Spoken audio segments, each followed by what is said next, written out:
Pastaj ajo ka koalicion. Kështu që në të Po kërkojnë sërish fitore? Po kërkojnë sërish fitore 50%, sikurse 2021-ën, për të mos pasur të lashin sipas tyre për të formuar qeverinë e re. Koha e atyne ëndrrave iku. Njerëzit nuk i kanë pa në veprime drejt për drejt në pushtet. Tani i kanë pa. Janë shpërfaq në pjesën e pushtetit. Nga keqpërdorimet një pas një, deri te akuzat dhe kallëzimet që janë bërë penale në gjykata. Kështu që nga një dëshirë ku ka ardhur si i paprekshëm, deri më tash ku del i përlyer. Kjo tregon që qytetarët nuk do të jenë ata që do të japin 50, po do ta dënojnë këtë 50-shin me votën e 28 dhjetorit. Unë besoj në këtë. Sepse qytetarët i kuptojnë më mirë se të gjithë të tjerët rrethanat politike.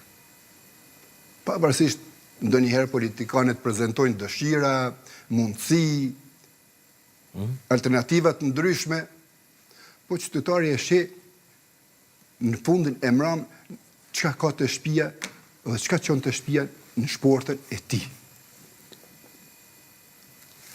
Me këtë inflacion që e kemi tani ekonomik, shporta po del e zbrasat.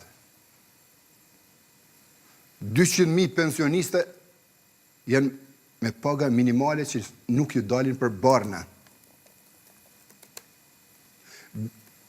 150.000 sa janë raste sociale me 150 euro. Cila është ajo ndihma që pjo jep. I ndëgjum, kur ta 1 miliard i kena për ushtrin, 1 miliard i kena për subvencionet, 1 miliard i kena për shërbime malla, e 4 miliard, 1 miliard ku met e bugjetit planifikum. 1 miliard nuk diti ku me qu. Sikur si ministri ku ka thënë i kena investu 670 milion, për nuk di këtë cilin projekte ka realizu. E tani, qytetarët i kanë paktë. Dhe ata, me votën e tyre, do të ndëshkojnë këtë veprim, këtë papërgjithësi të qeverisë. A mund të ketë votë ndëshkuese edhe për juve si subjekt politik, me që kishte blokat disa mujore me mos krimi institucionet të reja, zoti Hasan?